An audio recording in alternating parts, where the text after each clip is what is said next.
I'm going to have to start with a little disclaimer, a little secret. I'm not an expert on leadership. I apologize in advance. I selfishly took this job because I saw the speaker lineup and I wanted to come down here and actually learn something about leadership. There's been some amazing speakers so far. I've been up the back of the room, scribbling down notes, learning so much. I learned from these amazing speakers, Yamini, Darren, Lisa, Kieran, Jackie, all amazing. I learned things like the importance of humor in your leadership style. I learned the courage to be able to ask for help. I learned the value of being memorable. I also learned the importance of creativity and the resilience mindset of being flexible to be creative. One of the best lessons I've heard or learned in a long time. The final one around service from Jackie was absolutely beautiful. Now, I wish I could offer amazing advice like that around leadership. But the question that I have in the back of my head is, all this knowledge that I've just learned, am I going to take that and implement it in my life? See, the thing with going from learning that knowledge to going out and implementing it, that's kind of scary. The one thing I do know about is dealing with fear. See, I've been surfing professionally big waves for the last 15 years. And wherever I show audiences what it is I do for a living, when I show them footage like you just saw, they're certain that for me to be able to do that, I must be one of three things. Must be either crazy, maybe I have some sort of death wish, or my favorite is that most people think that I was born with some kind of brain defect that stops me from feeling fear altogether. Couldn't be further from the truth. I feel fear just as much as the next person. I'm certain in some situations I feel it a whole lot more.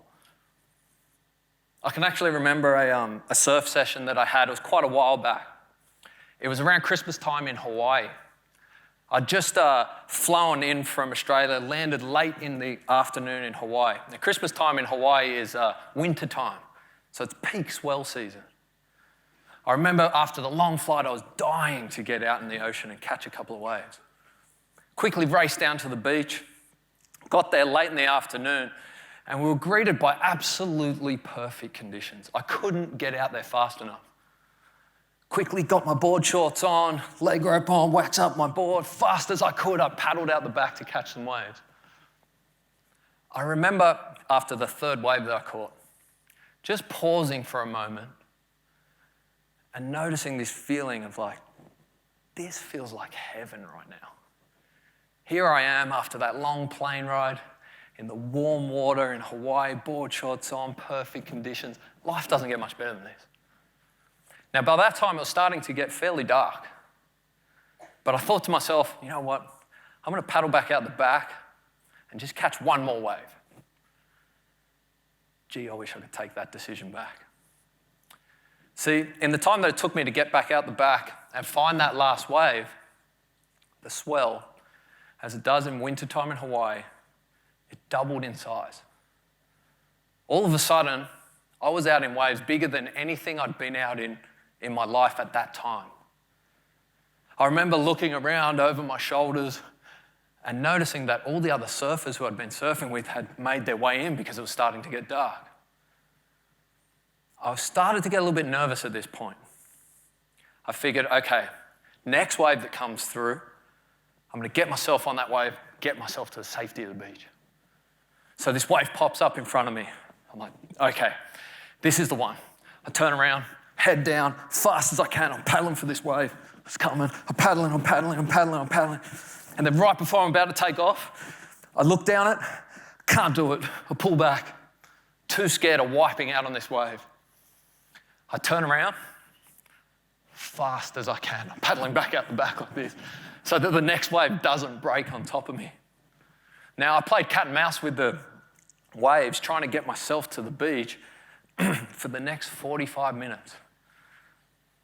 I was too scared to take off on a wave in case I wiped out, but I was also too scared to paddle into the beach in case a wave broke on top of me while I was trying to do that. Eventually, I found myself trapped. I was about 200 meters from shore. By this time, the sun had fully set, and it was pitch black, only a little bit of glimmering light from the moon. Now, I was on the verge of panic at that stage, and then this thought pops into my head. I wonder what's swimming around below me right now. No shortage of sharks in Hawaii, especially at night time.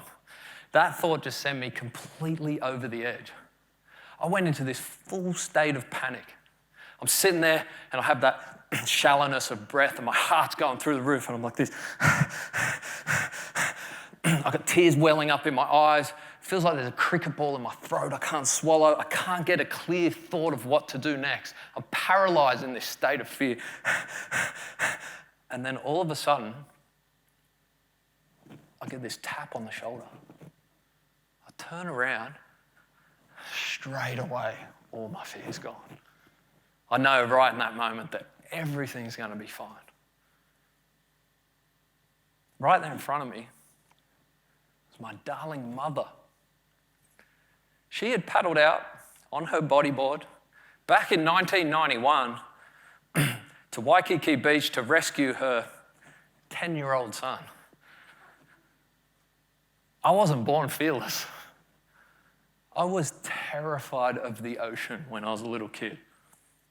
My mum used to have to paddle out and rescue me like that, like she did back in 1991 at Waikiki Beach, all the way into my early teens. Now, growing up in Maroubra, when you're sitting out in the water surrounded by all your older peers and your mum paddles out to rescue you on her bodyboard in front of them, man, that's an embarrassing experience. You'd think that, going from that terrified boy, terrified of the ocean, to becoming a successful professional big wave surfer, that surely my biggest fear that I've had to overcome in my life would be a fear of drowning. There's only one thing that has scared me more in my life than that. It's public speaking. I promise you, I feel way more nerves and anxiety about coming up here to speak in front of an audience than I do before I'm about to paddle out into waves as high as the ceiling. Ridiculous and frustrating thing about fear. It doesn't matter what your fear is. Whether it's a physical fear of danger or drowning, fear of embarrassment like I have coming up on stage, fear of not being good enough, fear of failure, all these different fears that are wrapped up in what it's going to take to get you from where you are now, comfort zone, to becoming a successful leader. Between the comfort and the success, there's always fear in that journey. Why? Because you have to change. There's one thing, the only thing that humans definitely hate more than anything in the world is change. We've evolved to shy away from the anxiety that comes from that feeling. Now, having picked the two things that scare me the most in this world and making careers out of them, I figured that surely I could find a way, if I searched hard enough, to get to those moments of success without having to feel that uncomfortable feeling of fear. Basically read every piece of literature ever written about fear, whether it was written by psychologists, psychiatrists, successful businessmen, Olympic athlete, the Dalai Lama himself. I've read all the books. They all say the same thing. The only way through fear is experience. You have to steal a line from Kieran, do the work. Get the experience in that scary environment to eventually become comfortable. The books are spot on. Problem is, getting that experience, that's a scary process. That's why for me, over the years, the most important thing when it comes to dealing with fear is that I have to find a way to want it more than I fear it. I've got to want that success. I have to want to become a better leader than I am. I have to want everything that makes life worth living. All those fulfilling, amazing moments, more than I fear doing what it takes to get there. There's 3 things over time that I've used to help me create that want. The what, the why, and the who. What does success look like? Why do you want to succeed? And who's going to help you get there? In professional big wave surfing, this is what success looks like. This is what we call getting barreled. It's by far the best feeling in the sport of surfing. When I chase a huge swell across the world and I bring all my filmers and photographers and all the different members of my team, in order for that trip to be a success, I have to get myself into this position. Everything in the lead up to this position is terrifying. But when I get there and I've done all the hard work and I get to this moment, and when I'm in this moment, I know that I've done everything right and I'm going to make it outside of this wave. And for the next 4 or 5 seconds, I get to stand back, surrounded by the full force of the ocean. It's the most addictive feeling in surfing. Here's a little bit of footage of what it looks like to get barreled.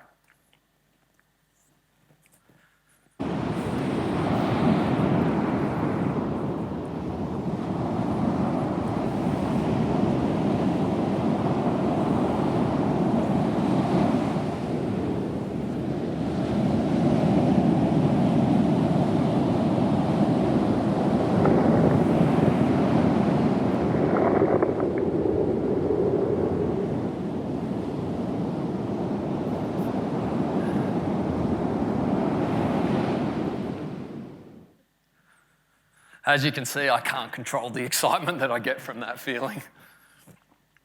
Having a clear vision of what success looks like gives you a roadmap to know exactly what you're chasing. And in those moments of fear when you have to make certain decisions, if you have that clear vision of what success looks like, 9 times out of 10, you're going to make the right decision.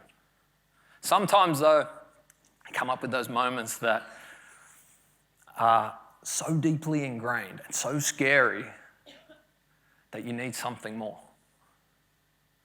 That's where the why comes in. Why do you want to succeed? Why do you want to be a better leader? This is my darling mother on the left-hand side of the screen. That's the bodyboard that she used to paddle out on over and over again and rescue me and embarrass me. When I'm sitting in the boat looking at these monstrous waves, and I have to get out there and surf them, and every part of my natural human psyche is saying, don't do this, it's too dangerous. In that moment, I picture exactly what the smile on my mother's face is going to look like. The day I get to go up to her and hand her the front door keys to a brand new house. A house that I was able to buy her from the success of my surfing career. That's what gets me out of the boat in those scary moments. That's what gets me to train over and over again every single morning. Knowing why you want to succeed and continually reminding yourself is the greatest way to build that desire in order to be able to go out and get that experience. The final thing is the who. Who's going to help you get there? Now, I wasn't born a particularly genetically gifted person to be a surfer. See, in order to be a successful surfer, what you really want is a low center of gravity. You want short, thick, stocky legs that really help you with balance so you don't fall off waves. I recently went and got a physical assessment done as part of a personal training program. When the trainer bent down and took a measurement of my legs, just above my knees, my quadriceps, he bursts out laughing. He's like, you have the exact same size legs as Jennifer Hawkins, Miss Universe. I wasn't genetically gifted to be a professional surfer. I was genetically gifted to be a female supermodel. What I've found over the years, though, is in order to make up for any maybe lack of genetic talent or gifts that you might have, you just surround yourself with amazingly talented people. Surfing seems like an individual sport, but it's not. I would never have been successful if it wasn't for my amazing team. The best photographers, the best videographers, best water safety people, they all made me as successful as I've been. And by creating that desire through the what, why, and then surrounding myself with those people, I managed to achieve an amount of success in professional surfing that I never would have dreamt possible. Your friends and they hold your hands, baby, never mind, never mind. Never mind, never mind, never mind. If I left, then it ain't no sense. And they tell your friends and they hold your hands, baby, never mind, never mind. If I left, then it ain't no sense. And they tell your friends and they hold your hands, baby, never mind, never mind. Alright, I'm ready now, I ain't gonna stop right now. Alright, I take it on me, ooh baby. Alright, I never asked, do you wanna see my fire? Tonight, take it with me, ooh baby. What if I'm left and it ain't no sense? And you tell your friends and they hold your hands, baby, never mind, never mind, never mind, never mind, never mind, never mind, never mind. What if I'm left and it ain't no sense? And you tell your friends and they hold your hands, baby, never mind, never mind, never mind, never mind, never mind. What if I'm left and it ain't no sense? And you tell your friends and they hold your hands, baby, never mind, never mind, never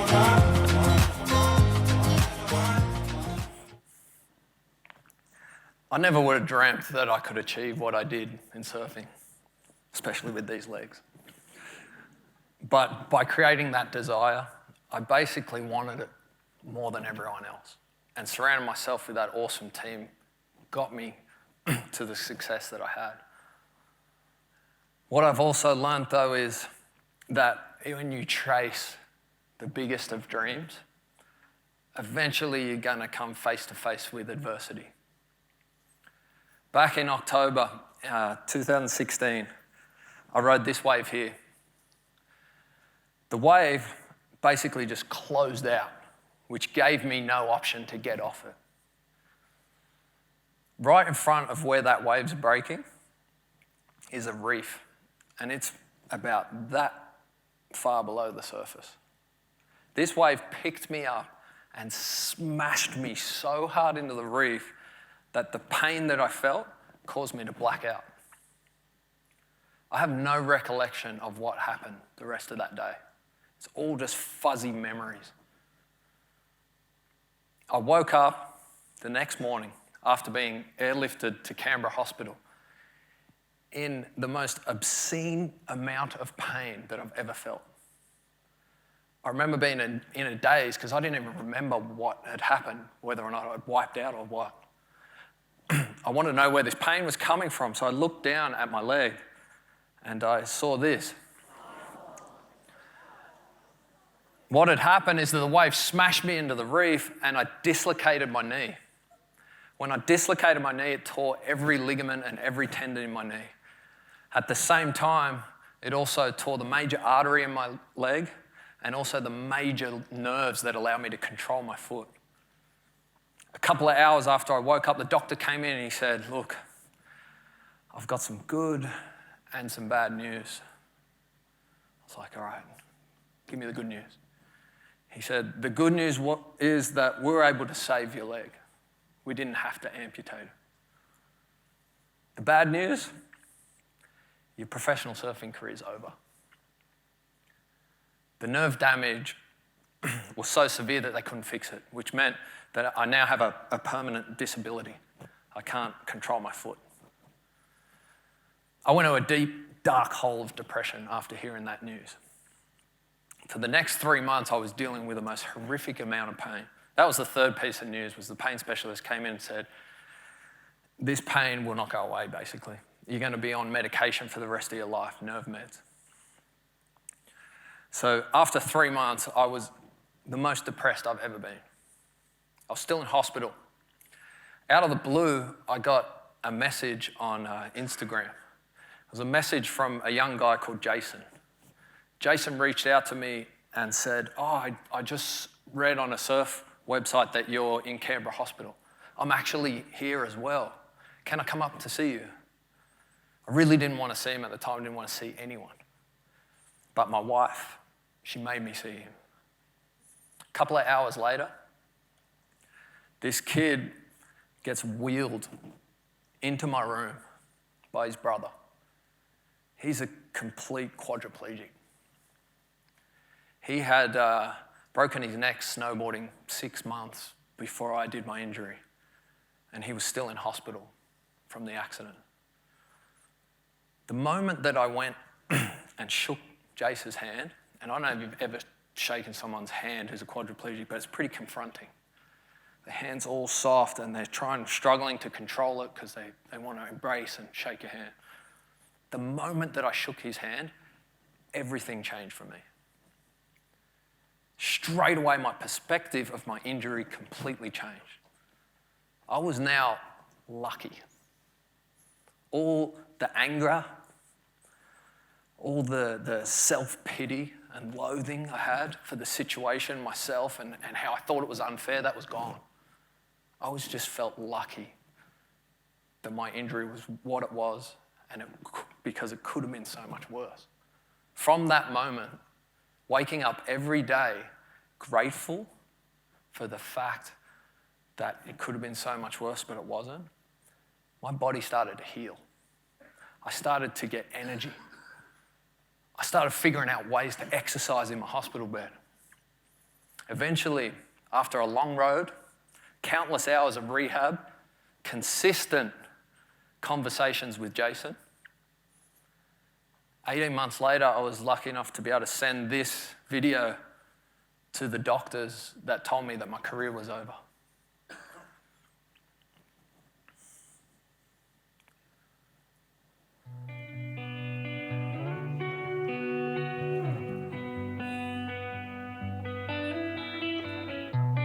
In your eyes, there's a heavy blue.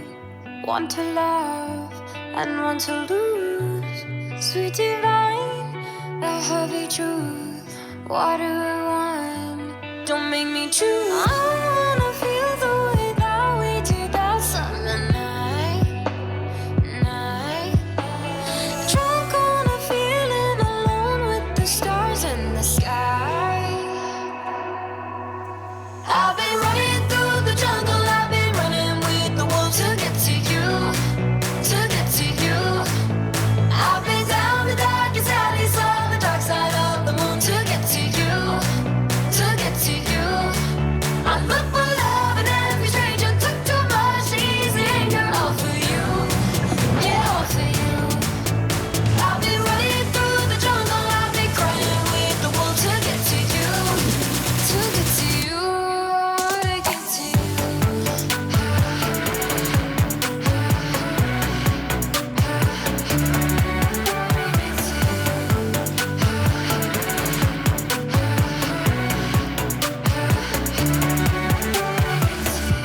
Your fingertips trace my skin.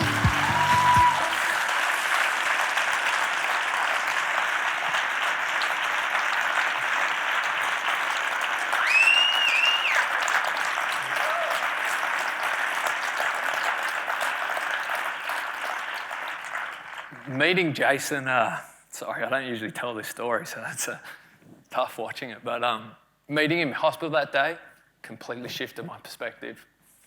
It gave me a grateful perspective, and it's the most valuable lesson that I've ever learned when it comes to dealing with adversity.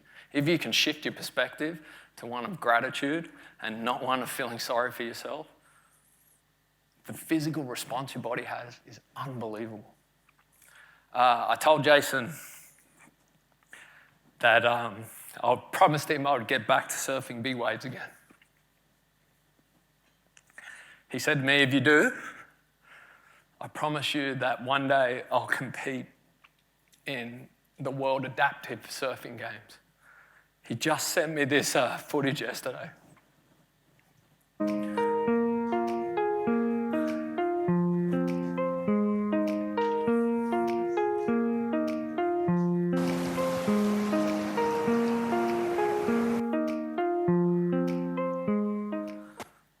That's Jace's first surf. He's in America at the moment. He sent it to me yesterday.